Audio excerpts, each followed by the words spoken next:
ഈശോമിശിഹായ്ക്ക് സ്തുതിയായിരിക്കട്ടെ.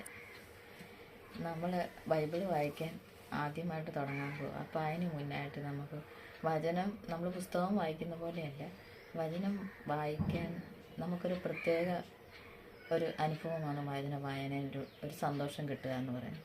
അതിന് നമുക്ക് പരിശുദ്ധാത്മാവിൻ്റെ കൃപ ആവശ്യമാണ്. നമുക്ക് പരിശുദ്ധാത്മാവിനോട് പ്രത്യേകം പ്രാർത്ഥിക്കാം. പരിശുദ്ധാത്മാവെ, ഞങ്ങളുടെ ബുദ്ധിയെ പ്രകാശിപ്പിക്കണമേ.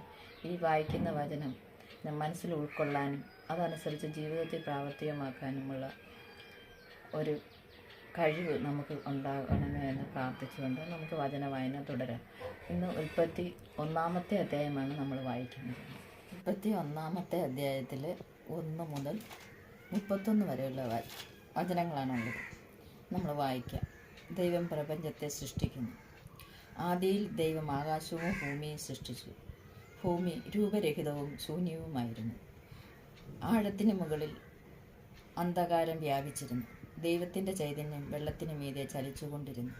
ദൈവം അരുളിച്ചെയ്തു, വെളിച്ചമുണ്ടാകട്ടെ. വെളിച്ചമുണ്ടായി. വെളിച്ചം നല്ലതെന്ന് ദൈവം കണ്ടു. അവിടുന്ന് വെളിച്ചത്തെ ഇരുളിൽ നിന്നും വേർതിരിച്ചു. വെളിച്ചത്തിന് പകലെന്നും ഇരുളിന് രാത്രിയെന്നും പേരിട്ടു. സന്ധ്യയായി പ്രഭാതമായി 1-ാം ദിവസം. ദൈവം വീണ്ടും അരുളിച്ചെയ്തു, ജലമധ്യത്തിൽ ഒരു വിധാനമുണ്ടാകട്ടെ. അത് ജലത്തെ 2ആയി തിരിക്കട്ടെ. ദൈവം വിധാനമുണ്ടാക്കുകയും അതിന് താഴെയുള്ള ജലത്തെ മുകളിലുള്ള ജലത്തിൽ നിന്നും വേർതിരിക്കുകയും ചെയ്തു. അപ്രകാരം സംഭവിച്ചു. വിധാനത്തിന് അവിടുന്ന് ആകാശമെന്ന് പേരിട്ടു. സന്ധ്യയായി പ്രഭാതമായി 2-ാം ദിവസം.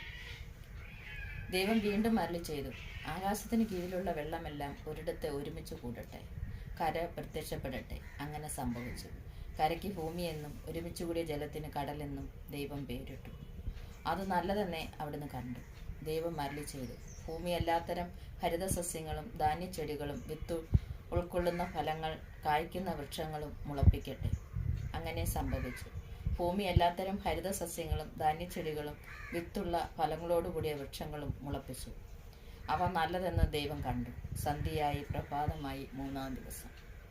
ദൈവം വീണ്ടും അരുളിച്ചെയ്തു, രാവും പകലും വേർതിരിക്കാൻ ആകാശവിധാനത്തിൽ പ്രകാശങ്ങൾ ഉണ്ടാകട്ടെ. അവ ഋതുക്കളും ദിനങ്ങളും വർഷങ്ങളും കുറിക്കുന്ന അടയാളങ്ങളായിരിക്കട്ടെ. ഭൂമിയിൽ പ്രകാശം ചൊരിയാൻ വേണ്ടി അവ ആകാശവിധാനത്തിൽ ദീപങ്ങളായി നിൽക്കട്ടെ. അങ്ങനെ സംഭവിച്ചു. ദൈവം 2 മഹാദീപങ്ങൾ സൃഷ്ടിച്ചു. പകലിനെ നയിക്കാൻ വലുത്, രാത്രിയെ നയിക്കാൻ ചെറുത്. നക്ഷത്രങ്ങളെയും അവിടുന്ന് സൃഷ്ടിച്ചു. ഭൂമിയിൽ പ്രകാശം ചൊരിയാനും രാവിനെയും പകലിനെയും നിയന്ത്രിക്കാനും വെളിച്ചത്തെ ഇരുളിൽ നിന്ന് വേർതിരിക്കാനും ദൈവം അവയെ ആകാശവിധാനത്തെ സ്ഥാപിച്ചു. അത് നല്ലതെന്ന് ദൈവം കണ്ടു. സന്ധ്യയായി പ്രഭാതമായി 4-ാം ദിവസം. ദൈവം വീണ്ടും അരുളിച്ചെയ്തു, വെള്ളം ജീവജാലങ്ങളെ പുറപ്പെടുവിക്കട്ടെ. പക്ഷികൾ ഭൂമിക്ക് മീതെ ആകാശവിധാനത്തിൽ പറക്കട്ടെ. അങ്ങനെ ദൈവം ഭീമാകാരങ്ങളായ ജലജന്തുക്കളെയും കടലിൽ പറ്റം ചേർന്ന് ചരിക്കുന്ന സകലവിധ ജീവികളെയും എല്ലാത്തരം പക്ഷികളെയും സൃഷ്ടിച്ചു. അവ നല്ലതെന്ന് അവിടുന്ന് കണ്ടു. ദൈവം അവയെ ഇങ്ങനെ അനുഗ്രഹിച്ചു, സമൃദ്ധമായി പെരുകി കടലിൽ നിറയുവിൻ. പക്ഷികൾ ഭൂമിയിൽ പെരുകട്ടെ. സന്ധ്യയായി പ്രഭാതമായി 5-ാം ദിവസം. ദൈവം വീണ്ടും അരുളിച്ചെയ്തു, ഭൂമി എല്ലാത്തരം ജീവജാലങ്ങളെയും കന്നുകാലികൾ, ഇഴജന്തുക്കൾ, കാട്ടുമൃഗങ്ങൾ എന്നിവയെ പുറപ്പെടുവിക്കട്ടെ. അങ്ങനെ സംഭവിച്ചു. അങ്ങനെ ദൈവം എല്ലാ ഇനം കാട്ടുമൃഗങ്ങളെയും കന്നുകാലികളെയും ഇഴജന്തുക്കളെയും സൃഷ്ടിച്ചു. അവ നല്ലതെന്ന് അവിടുന്ന് കണ്ടു. ദൈവം വീണ്ടും അരുളിച്ചെയ്തു, നമുക്ക് നമ്മുടെ ഛായയിലും സാദൃശ്യത്തിലും മനുഷ്യനെ സൃഷ്ടിക്കാം.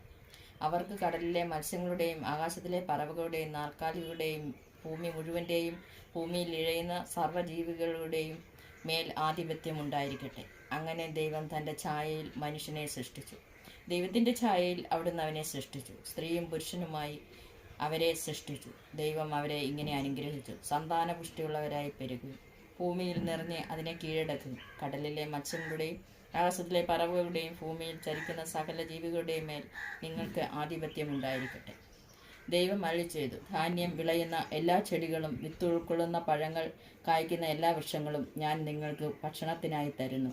ഭൂമിയിലെ മൃഗങ്ങൾക്കും ആകാശത്തിലെ എല്ലാ പറവകൾക്കും ഇഴജന്തുക്കൾക്കും ജീവശ്വാസമുള്ള സകലതിനും ആഹാരമായി ഹരിതസസ്യങ്ങൾ ഞാൻ നൽകിയിരിക്കുന്നു. അങ്ങനെ സംഭവിച്ചു. താൻ സൃഷ്ടിച്ചതെല്ലാം വളരെ നന്നായിരിക്കുന്നു എന്ന് ദൈവം കണ്ടു. സന്ധ്യയായി പ്രഭാതമായി 6-ാം ദിവസം. പിന്നെ 1-ാമത്തെ വായനയിൽ നമ്മൾ സൃഷ്ടിയെക്കുറിച്ചാണെന്ന് പറഞ്ഞല്ലോ. അപ്പം നമ്മൾ ഈ വായിച്ച കാര്യങ്ങൾ ഒന്നുകൂടെ ദൈവം ഒന്നാം ദിവസം സൃഷ്ടിച്ചു, അല്ലെ രണ്ടാം ദിവസം, മൂന്നാം ദിവസം, നാലാം ദിവസം, അഞ്ചാം ദിവസം മനുഷ്യന് എല്ലാത്തിൻ്റെ മേൽ ആധിപത്യം സ്ഥാപിക്കാൻ കഴിയുമെന്നാണ് ഇതിലെ കണ്ടൻസ്.